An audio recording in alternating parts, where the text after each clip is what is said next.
I grew up in Monkstown.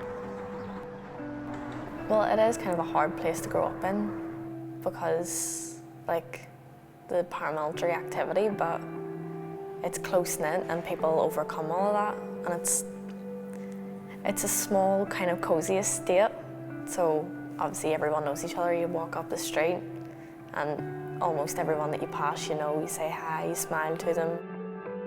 When I was about 10, my brother started to get in with the wrong crowds in school, and he wasn't always like that. He was actually quite smart.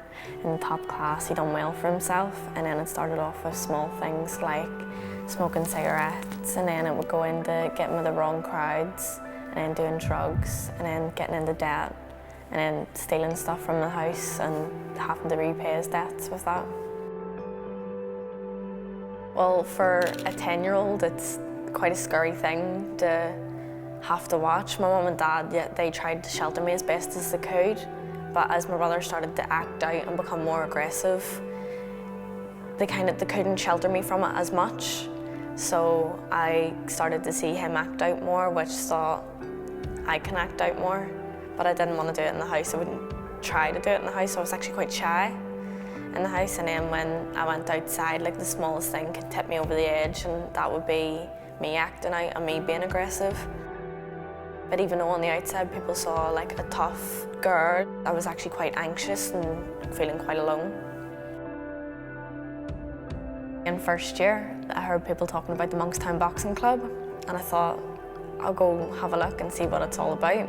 So I came in, and they didn't have all the stuff that they have today, but it was still amazing. So we came in and we'd done our homeworks, done a bit of boxing, went to the gym, ate some fruit, talked to people, socialised.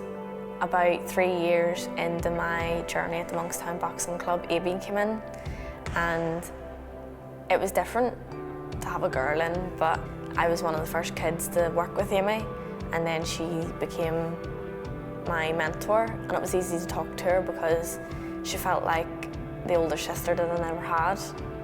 And it was easy to talk to her and relate to her because she was also from Monkstown. By the way the door opened, when she seen me coming in, she knew what mood I was in.